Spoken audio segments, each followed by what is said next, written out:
มักแตงเขาปลูกมะอึกระปลูกมักแตงกระปลูกกระปลูกบ่เนาะโดยโอ้ดีเลยเนาะปลูกแล้วมันเป็นตายเต็มให้เขาปลูกเด้อหลายชนิดโดยเขาแล้วมีนาแล้วบ่เฮาหน้าละบ่าวบ่แล้วน่าสิแล้วเลยเนาะมีแต่ไปแซมเข้าเล็กน้อยเพราะว่าเฮ็ดหน้าหวานนำแต่มันบ่ขึ้นนะเนาะเขายังไปซอยแล้วบ่าวอยากไปซอยบ่โดยโอ้มันแล้วเลยได้เนาะปีหน้าเนาะโอเคบ่ ทาง อยากเห็นทางเนาะโดยเอ้าเนาะทางทีมงานเนาะก็ดีถ้าพอจะดีให้โชคดีมีแฮงเด้อให้ร่ำให้รวยให้สุขภาพแข็งแรงไปสิ่งใดมีแต่โชคดีให้อายุยืนนอนได้เงินหมื่นตื่นได้เงินแสนเงินล้านให้สิ่งใดมีเฮ็ดให้สิ่งใดให้สำเร็จคนเจ็บอย่าได้คนไข้อย่ามีกับใจเด้อทางทีมงานทุกคนมีแต่โชคดีมีแฮงให้ร่ำให้รวยเนาะตัดภาพมาก็อยู่ทางบ้านซ่องของน้องน้ำเนาะและก็ป่ามันหลังบ้านน้องน้ำเพิ่น เนาะมื้อนี้ก็สิเข้ามาแวะเวียนทางบ้านน้องน้ำเพิ่นเซเมื่อก่อนพี่น้อยเนาะสิเข้ามาหาน้องไม้น้องทายเพิ่นพี่น้อยเนาะโดยน้องเพิ่นกำลังมาพี่น้อยเนาะไหนเนาะอันเรื่องบ้านเฮือนซ่านคือว่าได้เสาเนาะเสาตะโม้มาแล้วเนาะ9 ต้นพี่น้อยเนาะทางบ่อเชียงก็คือว่ามีอยู่ประมาณ8 ล้านพุ่นเด้พี่น้องเนาะงบก็คือสิยังบ่พอดอกพี่น้อยเนาะถ้าว่าผู้ใหญ่ท่านใดเนาะอยากร่วมทำบุญเนาะนำครอบครัวเพิ่นก็อุปโภคนาบุญนำพี่น้อยเนาะก็ติดต่อทางทีมงานเฮามาได้เด้อพี่น้องเนาะ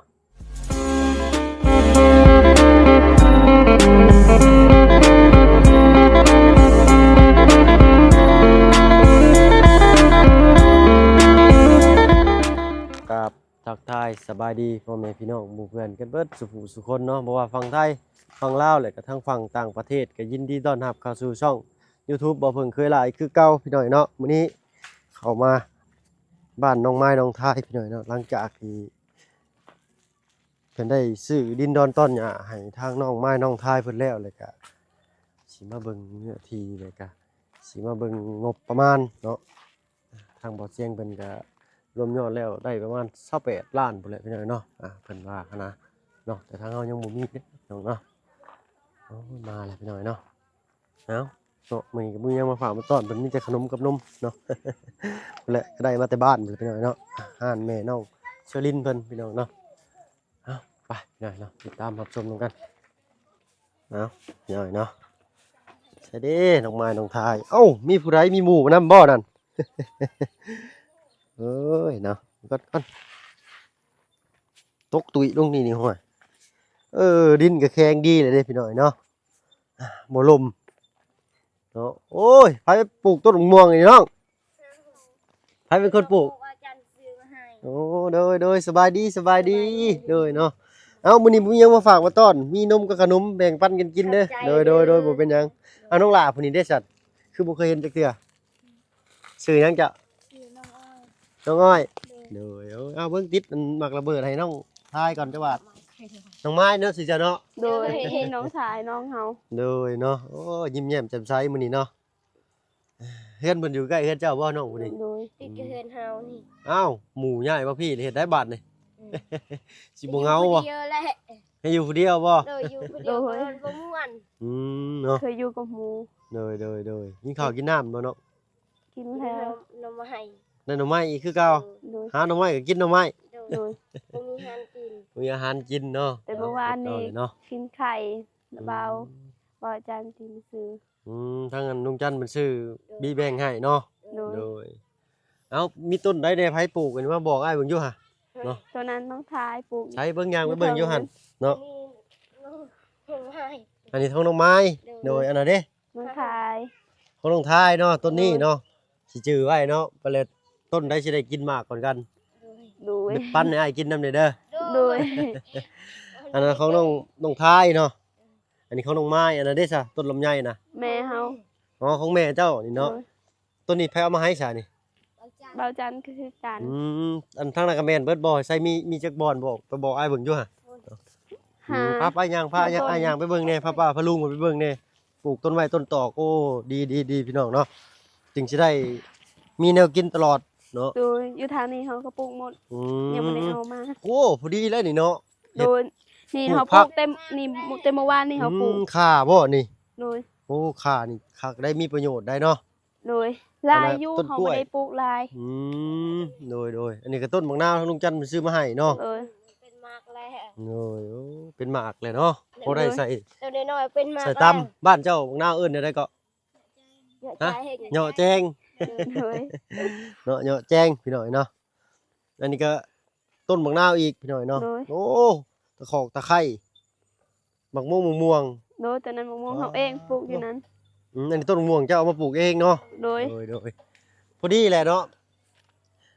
บ้านเพื่อนเพิ่นกับปุ๊กถืออยู่บอนมีน้ำถือบอนคนขยันบาดนี้เนาะ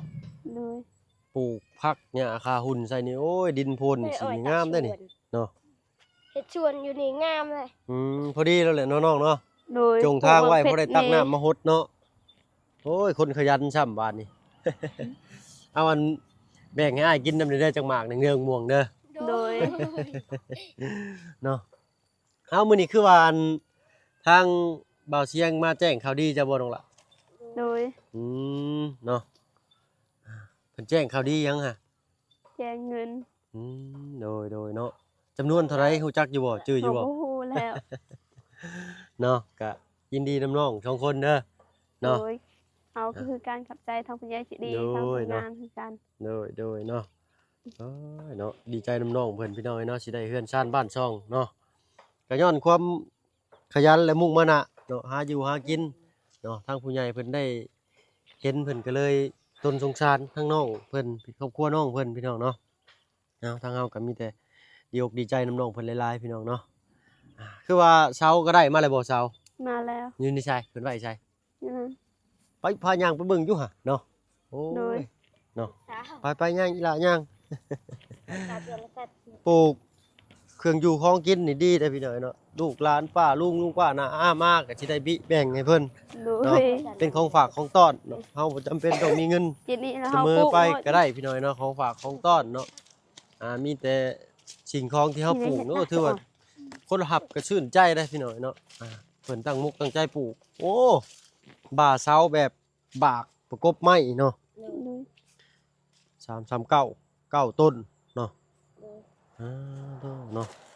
ทางอ้ายก็ยังบ่มียังมาสมทบทางบ้านน้องเด้อน้องหล่ะเด้อ โดย เนาะบ่เป็นหยังติเนาะ มีก็บ่เป็นหยังแล้ว เขาก็ดีใจเลยเด้ทั้ง ได้ คน ดี เรา ก็ดีใจแล้วได้ โดย ได้เศร้าดี เนาะ ใจแล้ว โดย เอาคุณยายมาสวยเลย โดยเนาะก็เป็นความดุความขยันของเจ้าน้องเอ้ยเนาะ โดย เนาะก็เป็นวาสนาของน้องเพิ่นน้ำเนหั่นแหละพี่น้อยเนาะที่ได้ผู้ใหญ่มาสดช่วยเนาะทางเบาเสียงเพิ่นมาแจ้งเรื่องเงินเนาะเพิ่นก็สิได้ซื้อไม้ซื้อตอกนั่นแหละพี่น้อยเนาะไม้ตอกคอกตามเนาะแต่งบคือสิยังบ่พอพี่น้อยเนาะขนาดสิได้ไม้ยังขาดนี่สิคือค่าสร้างนี่แหละแล้วพี่น้อยเนาะ ยังบ่มีเงินค่าสาหัส ทางเบาเสียงเพิ่นบอกบ่ อืม เนาะเนาะเอาพี่น้อยเนาะเบิ่งซอยกันนี่แหละเนาะเอาถ้าว่าผู้ใหญ่ท่านใดอยากอยากช่วยน้องเพิ่นก็ติดต่อทางทีมงานเรามาได้เด้อพี่น้องเนาะทางเฮายินดีที่จะเป็นสะพานบุญให้เนาะมีต้นลำไยอีกบ่นะ โดยต้น ต้นลำไยเฮาเอง เอากลมาแต่เฮือนพุ่นบ่ โดย โดย แต่ปลูกอยู่นี่ โตเนาะ เอาไปยังได้ปลูกมะฮุงเขาก็ปลูกอยู่นี่ มาหุงกระปลูกแล้ว ยัง ยังเนาะ โดย โดยโอ้ ยังบ่ได้เอา ยั เงิ ง น หน่อยก่อนก็ปลูก ให้เพิ่นปลูกก่อน ก็ปลูก มื้ออื่นนี้บ่ได้ไปหาหน่อไม้บ่ บ่ได้ไปหา เป็นวันอาทิตย์ วันอาทิตย์ทั้งภาคที่เจ้านี่สิหยุดเนาะ โดย โดย บ่ให้ไปไสเลย บ่ได้ไป เรียกงานก็บ่ได้เฮ็ดเลย โดยไปไฟ เป็นพระเย มื้ ซู อใดผลบ่าวสิมื้อเฮาไปหาดอกไม้มื้อนั้น โอ้ยบ่เป็นหยังกะยาน้องเอ้ยเนาะ บ่ดอกเขาดีใจแล้วที่มาพาให้พวกละบ่าว อย่าบ่คัดใจเพิ่นพี่น้องเอ้ยเนาะน้องเพิ่นก็อุตส่าห์มีน้ำใจน้องไปหาแต่ละเทื่อนี่ไกลบ่น้อง ไกลอยู่บ่เป็นหยังสู้ๆต่อไปดีใจ เนาะ เลย สู่ชีวิตเนาะแม่นความน้องเพิ่นพี่น้อยเนาะคนเฮานี่ชีวิตบ่สิ้นก็ต้องดิ้นรนกันต่อไปเนาะทางเฮาคือกันพี่น้อยเนาะทางพวกอ้ายนี่ก็ ถ้าเรา สู้คู่มือคือกันเนาะ โดย สำหาเงินหาคำคู่มือเด้อ อยู่เฮือนบ่มีให้บ่มีของกิน ก็พอได้หน่อไม้บ่น้อง โดย โดย ไม่ก็ว่าได้ นอกจากหาหน่อไม้แล้วมีหาหยังอีกเนาะ บ่มีบ่มีอีกบ่มี มี เขา แต่ รับ เสีย จ้า หญ้าง ไปเสียหญ้ามันนี่บ่เนาะ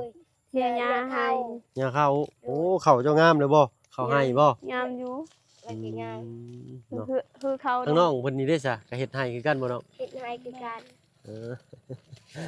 เนาะเอาแบ่งปันกันกินมีนมพี่น้อยเนาะทางเฮาก็บ่มีหยังมาฝากมาต้อนน้องเพิ่นเนาะถุงก็อยากเปียกแน่เอาใส่ท้ายรถมาตลอดทางเนาะฟ้าลมฝนตกซุมื้อเลยตั้งแต่ขึ้นมาเซโปนนี่เนาะ ฝนอยากตกอีก อืม ตก เนาะ ตลอด โดย เดินทางก็ยากไปเสียยา แม่นแน่เนาะ ขึ้นภูมันยาก คอยอยู่เพื่อน มื้อนี้ฝนตกบ่ได้ไปหาหน่อไม้บ่มื้อนี้ ไปหาหน่อไม้ ถ้าหน่อไม้ ถ้าให้พวกเราเบากิน อืมบ่ได้ให้ ว่าไปเสีย พวกน้าบ่าวกิน โดย โอ้ยเนาะน้องเพิ่นก็ได้ เขากินแล้วกับละเบา อืมแต่ละเทื่อไปเฮือนน้องละน้อยนี่น้องเพิ่นสิต้มหน่อไม้สู่กินพี่น้อยเนาะจ้ำแจ่วโอ้แซ่บได้พี่น้อยเนาะหวานหน่อไม้สดหน่อไม้ใหม่เนาะเพราะว่าปะไว้ข้างคืนนี่ก็สิอยากแข็งมันบ่น้องเนาะ โดย เนาะมาแต่ละเทื่อแต่ละรอบนี่น้องเพิ่นนี่สิหาแต่แนวมาฝากมาต้อนเนาะพี่น้อยเนาะบางเทื่อบางทีเมื่อก็ มีของฝากมีแต่ฝากหน่อไม้มีแต่หาหน่อไม้มาฝากให้หน่อ โอ้ยแต่สำนั้นก็ดีมุกดีใจเลยน้อยเนาะทางบ้านนายนี่ก็อยากหายากเลยได้หน่อไม้เพราะว่ามันจักแป้นไปแล้วเนาะเนาะ ช่วงนี้หน่อไม้บ่ได้ลายออกคนซื้อค่ะ10,000ได้คนซื้อ ถุงละ10,000บ่น้องเจ้าขาย โดย ดู อืม บางเทื่อก็ต้อง5,000 เด้อ ต้อง5,000ยังบ่มีคนซื้อ แต่ถ้าเวียดเพิ่นว่าซื้อเพิ่นสิซื้อราคาถูกหรือราคาแพงเนาะราคาแพงอยู่บ่อันทางอันพี่น้องเวียดเพิ่นมาซื้อ ยุง ยุงครบโอ้ยยุงลายเลยพี่น้องเนาะยืนอยู่ซื่อฮะ 5,000ก็เอา 5,000 10,000ก็เอา โดย เนาะดีกว่าปะไว้ซื่อเนาะ โดยเฮาไปหามันยากหน่อไม้บ่ได้หลาย ทำไมก็คนไปหาซุมื้อนี่ก็ออกแล้วก็บ่ทันเนาะน้องเนาะ โดย มันบ่ได้ออกเพิ่นไปหากูมือ คนไปหาซุมื้อหลายก็จนสิบ่ออกให้กินเนาะ โดย โอ้ย ยังเนาะโอ้ยชาวบ้านเพิ่นเนาะโอ้อันนี้ทั้งอันพ่อเจ้ามาปรับดินใหม่บ่น้องเพิ่นขุดเอาเองบ่ โดย ขุดเอง มัน โดย มัน เนาะ กว้างอยู่แต่ขุดตัวเองเด้มีทางนั้นครับ โดยดีแหละเนาะเอายังเฮาอันพ่อซอยไม่ใช้มือพ่อแม่ได้ทั้งนอกเพิ่นก็เฮ็ดเต็มที่พี่น้อยเนาะ โดยอยู่ทางนี้มันเถอะปั๊บ อืมอันนี้เข้าไปซะเนาะ เขาน้องเขาน้องน้ำ เข้าน้องน้ำนี่บ่เนาะเนาะงามได้เข้าเพิ่นนี่ก็เนาะเข้าเจ้าก็งามสำนี้บ่ โดย เนาะโอ้ได้จักสอบแต่ละปีเนาะ บ่ฮู้ก่อนยังบ่ฮู้ยังบ่ได้นับ เจ้าก็ยังบ่ได้นับ โด โด ย ย ปีนี้นับให้นะบ่าวอีกเด้อ โด เอา ย นะบ่าวอย่าฮู้ โอ้ยอกน้องเพิ่นพี่น้อยเนาะ จากบ่มี เนาะ มันตายเขา เขาปลูกลายได้เขาปลูก แดดแดด มันแตงเขาปลูกมะอึกระปลูก บักแตงกระปุกกระปุกบ่เนาะ โดย โอ้ ลาย ดีเลย เนาะ ปลูกแล้วมันเป็นตาย อืม เต็มให้เขาปลูก เด้อ หลายชนิด ดีเลยเนาะเนาะปลูกพืชผักหลายอย่าง สมมุติอันนี้ราคาถูกเขาก็เก็บตัวนี้มาขายพอได้ราคาเนาะ โดย เอาเนาะปันกันกินแซ่บบ่ลองมึงอยู่หั่นเนาะ แซ่บ เนาะเอาปันน้องเพิ่นนำเด้อเจาะกินโลดหั่นเนาะคนละกล่องคนละกล่องเนาะ เนาะเอาข้าวต้มขนมก็ซื้อขึ้นมาแต่บ้านพุ่นแหละพี่น้อยเนาะแต่บ้านห้านแม่น้องเชอเพิ่นเนาะได้เด้ทางบ้านนี่ข้าวหน้ามันแล้วหรือบ่เนาะสุเจ้าก็ดำนาเป็นอยู่บ่ นี่นาก็เป็นอยู่ดำ หน้าก็เป็น ฮัก บ่ได้แห้งนะ แล้วเบาแล้ว คอย ดำค่อย เดิน ๆดำหน้าเพิ่นก็ดำค่อยเด้อน้องเด้อเพิ่นบ่ได้ดำแห้งเนาะ เดิน เพิ่นสิค่อยๆดำไปเนาะถ้าว่าเฮาเป็นน้องของแก้วจึงสิดำไว โดย แล้ เขา ว มี นา นา แล้วบ่เฮา หน้าละบ่าวบ่แล้วน่าสิแล้วเลยเนาะมีแต่ไปแซมเข้าเล็กน้อยเพราะว่าเฮ็ดหน้าหวานนํแต่มันบ่ขึ้นนะเนาะ เขายังไปซอยแล้วเปล่า อยากไปซอยบ่ โดย โอ้มันแล้วเลยได้เนาะปีหน้าเนาะ โดย โอเคบ่ โดย พอดีแหละใหญ่เป็นสาวพอดีอันพ่อแม่บ่เป็นห่วงแหละบัดนี้พี่น้อยเนาะ โดยเขายังไปเบิ่งเฮือนละเปล่าเด้ยังไปเฮือนละเปล่าไปซอยละเปล่าแน่ เนาะเอ้าบ่เป็นหยังน้อยเนาะช่วงนี้ทางเรือนชานบ้านช่องเจ้าก็กำลังมีผู้ใหญ่ใจดีหยิบยื่นมือเข้ามาซอยหลายพี่น้อยเนาะทางปาลุง FC ก็ สนใจเนาะอยากให้ทางบ่เพิ่งเคยละมาถ่ายเคสน้องไม้กับน้องทายเพิ่นเนาะก็มาให้เด้อปะลุง FC เนาะจะได้กระฝากเป็นกำลังแรงเชียร์แรงใจให้ทั้งน้องไม้และน้องทายและครอบครัวของน้องเพิ่นพี่น้องเนาะก็เป็นจังได๋ก็ติดตามรับชมกันไปพี่น้อยเนาะว่าสิได้เฮือนออกมารูปแบบใดเนาะที่เว้าไว้คร่าวๆก็อยากออกแบบเฮือนประตู7ปีเนาะน้องเนาะ โดย แบบใดก็เอาหมด บ่ได้ติ เนาะ ใดก็เอา บ่ได้ติ โดยเนาะ แบบใดก็เอาหมด มีก็เฮือนอยู่ก็พอบ่ได้เปียก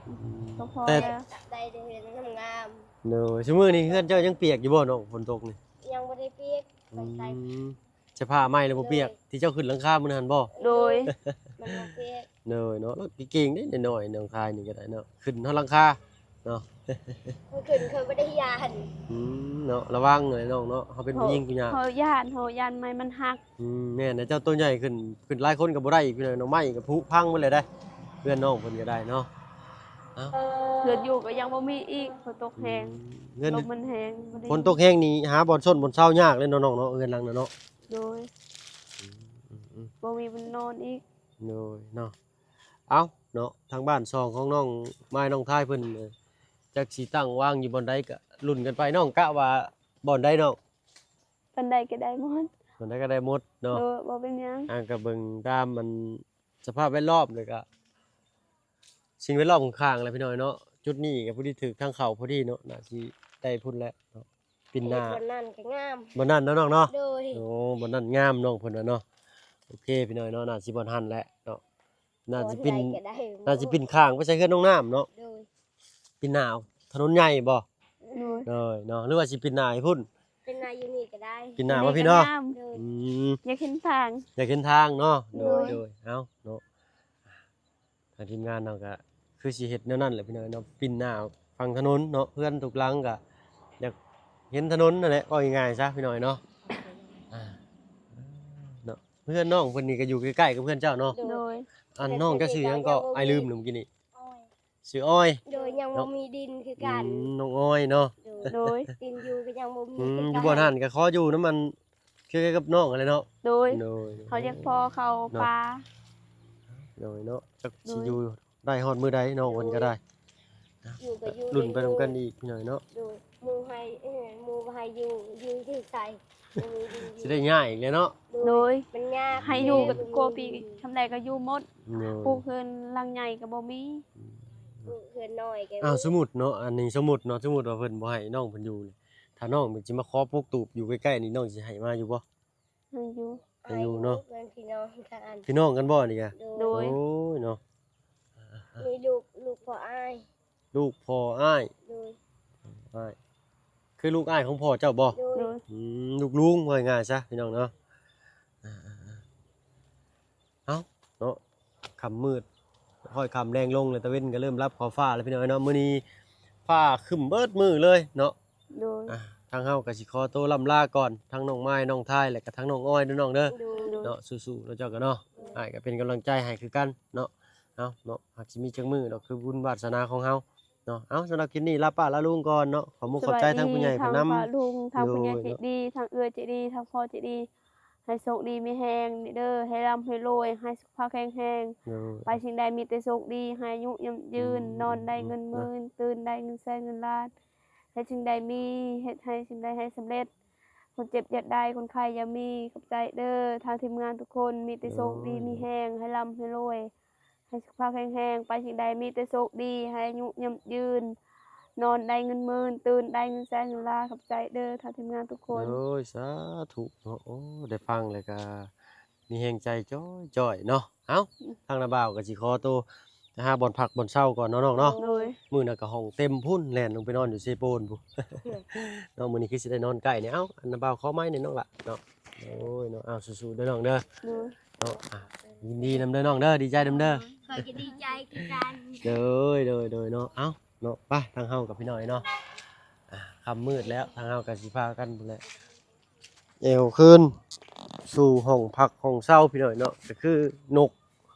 นี่แหละเนาะซุมเฮาก็ได้ตื่นเช้ามากก็ไปแต่เช้า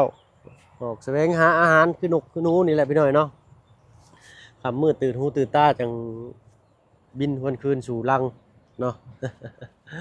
เห็นได้แหละชีวิตบ่สิ้นก็ต้องดิ้นกันต่อไปคือว่าแหละพี่น้อยเนาะเอ้าสำหรับคลิปนี้ก็สิได้เวลาสมมาพาควรเนาะก็สิขอตัวลาพี่น้องแล้วกันพี่น้อยเนาะ